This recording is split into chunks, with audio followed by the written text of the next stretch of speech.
interested in philanthropic work. I think it is so forward of them. Miss Fairfax.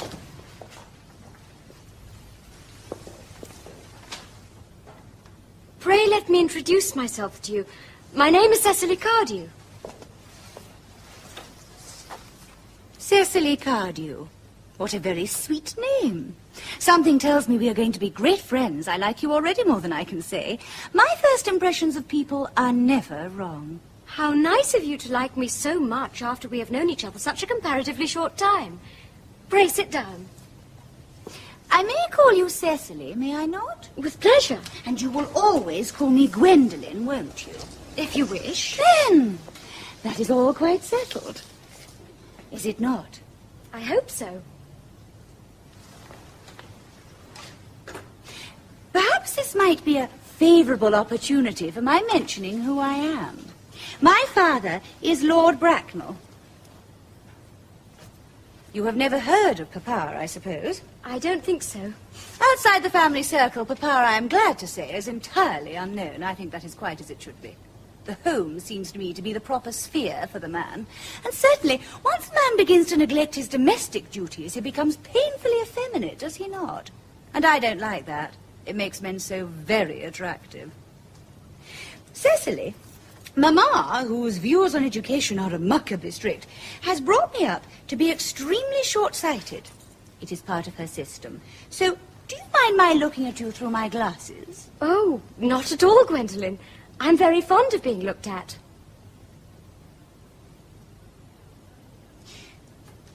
You are here on a short visit, I suppose? Oh, no, I live here. Really? Your mother, no doubt, or some female relative of advanced years, resides here also. Oh, no, I have no mother, nor in fact any relations. Indeed. My dear guardian, with the assistance of Miss Prism, has the arduous task of looking after me. Your guardian? Yes, I am Mr. Worthing's ward. Oh, it is strange he never mentioned to me that he had a ward. How very secretive of him. He grows more interesting hourly.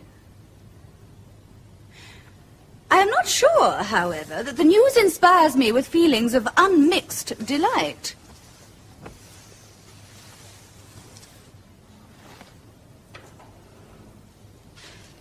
I am very fond of you, Cecily. I have liked you ever since I met you, but I am bound to state that now that I know that you are Mr. Worthing's ward, I cannot help expressing a wish that you were, well, just a little older than you seem to be, and not quite so very alluring in appearance. In fact, if I may speak candidly... Pray do. I think that whenever one has anything unpleasant to say, one should always be quite candid. Well, to speak with perfect candour, Cecily, I wish that you were fully 42 and more than usually plain for your age. Ernest has a strong, upright nature. He is the very soul of truth and honour. Disloyalty would be as impossible to him as deception. But even men of the noblest possible moral character are extremely susceptible to the influence of the physical charms of others. Modern, no less than ancient history supplies us with many most painful examples of what I refer to. If it were not so, indeed, history would be quite unreadable. I beg your pardon, Gwendolen. Did you say Ernest? Yes? Oh, but it is not Mr. Ernest Worthing who is my guardian. It is his brother, his elder brother. Ernest never mentioned to me that he had a brother. I'm sorry to say they have not been on good terms for a long time. Oh. Oh, well, that accounts for it. Now that I think of it, I've never heard any man mention his brother. The subject seems distasteful to most men. Cecily, you have lifted a load from my mind. I was growing almost anxious. It would have been terrible if any cloud had come across a friendship like ours, would it not? Of course, you are quite sure that it is not Mr. Ernest Worthing who is your guardian? Quite sure. In fact, I am going to be his. I beg your pardon? Dearest Gwendolen, there is no reason why I should make a secret of it to you. Our little country newspaper is sure to chronicle the fact next week. Mr. Ernest Worthing and I are engaged to be married.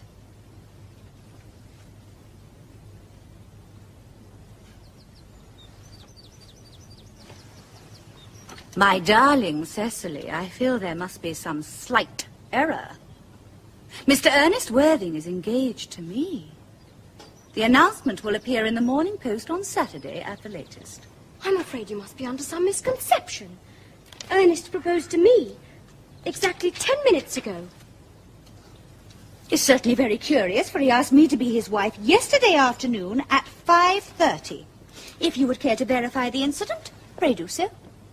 I never travel without my diary. One should always have something sensational to read in the train. I am so sorry, dear Cecily, if it is any disappointment to you, but I'm afraid I have the prior claim. It would distress me more than I can tell you, dear Gwendolen, if it caused you any mental or physical anguish. But I feel bound to point out that since Ernest proposed to you, he has clearly changed his mind.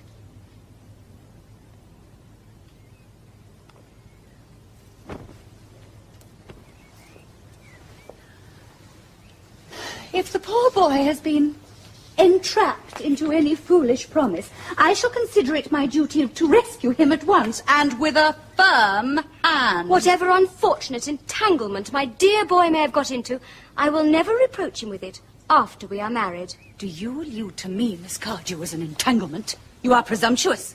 On an occasion of this kind, it becomes more than a moral duty to speak one's mind. It becomes a pleasure. Do you suggest, Miss Fairfax, that I entrapped Ernest into an engagement? How dare you? This is no time for wearing the shallow mask of manners. When I see a spade, I call it a spade. I'm glad to say I have never seen a spade. It is obvious that our social spheres have been widely different. Shall I lay tea here as usual, miss? Yes, as usual.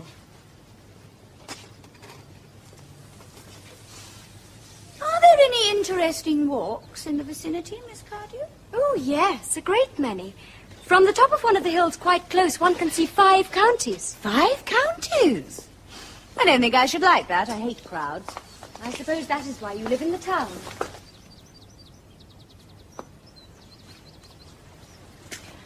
Quite a well-kept garden, this is, Miss Cardew. So glad you like it, Miss Fairfax. I had no idea there were any flowers in the country. Oh, flowers are as common here, Miss Fairfax, as people are in London.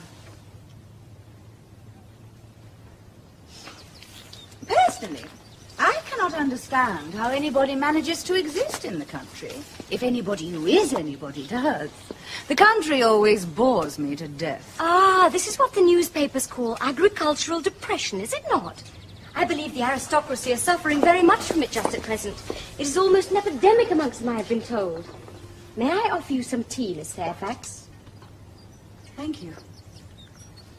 Detestable girl, but I'd acquire tea.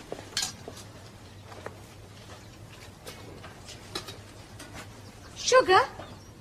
No, thank you. Sugar is not fashionable anymore.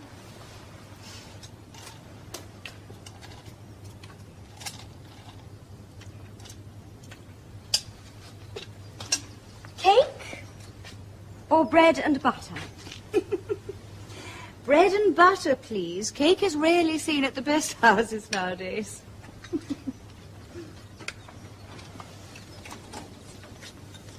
Hand that to Miss Fairfax.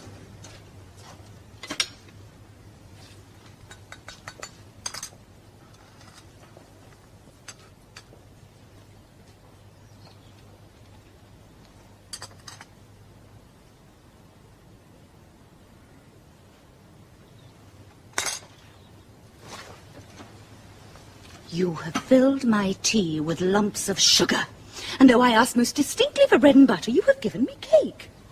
I am known for the gentleness of my disposition and the extraordinary sweetness of my nature. But I warn you, Miss Cardew, you may go too far. To save my poor, innocent, trusting boy from the machinations of any other girl, there are no lengths to which I would not go. From the moment I saw you, I distrusted you. I felt that you were false and deceitful. I am never deceived in such matters. My first impressions of people are invariably right. It seems to me, Miss Fairfax, that I am trespassing on your valuable time. No doubt you have many other calls of a similar character to make in the neighborhood. Ernest! My own Ernest! Gwendolen, darling.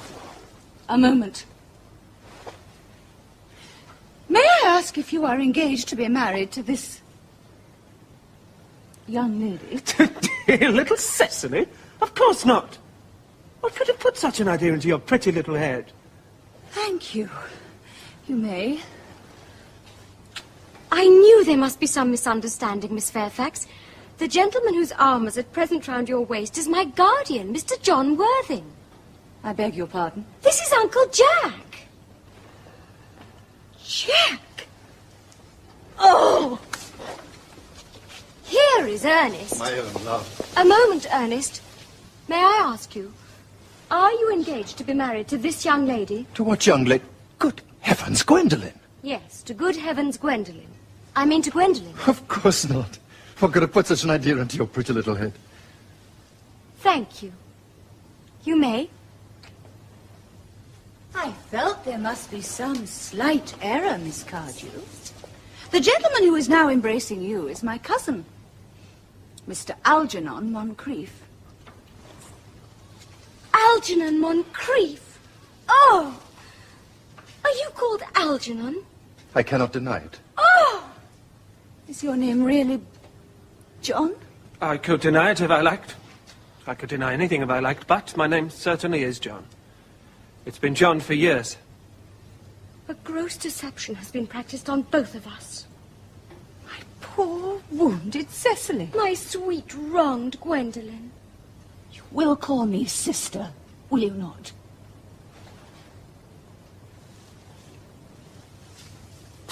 There is just one question I should like to be allowed to ask my guardian. An admirable idea, Mr. Worthing. There is just one question I would like to be permitted to put to you. Where is your brother Ernest? We are both engaged to be married to your brother Ernest, so it is a matter of some importance to us to know where your brother Ernest is at present. Gwendolen, Cecily, it is very painful for me to be forced to speak the truth. It is the first time in my life I have ever been reduced to such a painful position. And I'm really quite inexperienced in doing anything of the kind. However, I will tell you quite frankly, I have no brother Ernest. I have no brother at all. I have never had a brother, and I have certainly not the smallest intention of ever having one in the future. No brother at all? None. Had you never a brother of any kind? Never.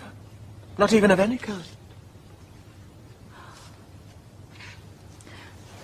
I'm afraid it is quite clear, Cecily, that neither of us is engaged to be married to anyone. Not a very pleasant position for a young girl to suddenly find herself in, is it? Let us go into the house. They will hardly venture to come after us there. No. Men are so cowardly, aren't they?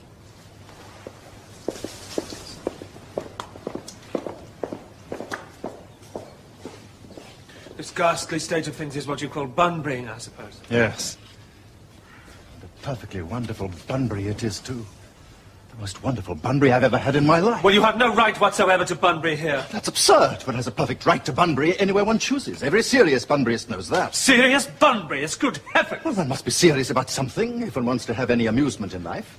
As for your conduct toward Miss Cardew, I must say that your taking in a sweet, simple, innocent girl like that is quite inexcusable. To say nothing of the fact that she is my ward. I can see no possible defense at all for your deceiving a brilliant, clever, thoroughly experienced young lady like Miss Fairfax, to say nothing of the fact that she is my cousin. I wanted to be engaged to Gwendolen, that is all. I love her. Well, I simply wanted to be engaged to Cecily. I adore her. There is certainly no chance of your marrying Miss Cardew. I don't think there's much likelihood, Jack, of you and Miss Fairfax being united. Well, that is no business of If yours. it was my business, I shouldn't talk about it. It's very vulgar to talk about one's business. Only people like stockbrokers do that, and then merely at dinner parties. How you can sit there, calmly eating muffins, when we're in this horrible trouble I can't make out. You seem to be perfectly heartless. Well, I can't eat muffins in an agitated manner. The butter will probably get in my cuffs. I'm eating muffins because I am unhappy. Besides, I am particularly fond of muffins. Well, that is no reason why you should eat them all in that greedy way. I wish you'd have some tea cake instead. I don't like tea cake. Good heavens, I suppose a man may eat his own muffins in his own garden. But you've just said it was perfectly heartless to eat muffins. I said it was perfectly heartless of you under the circumstances. That is quite a different thing. That may be, but the muffins are the same. Algy, I wish to goodness you would go. You Can't possibly ask me to go without having some dinner. It's absurd. I never go without my dinner. No one ever does, except vegetarians and people like that. Oh, that is nonsense. You never took anything but nonsense. Jack, you're at the muffins again. Angie, I've already asked you to go. I don't want you here. Why don't you go?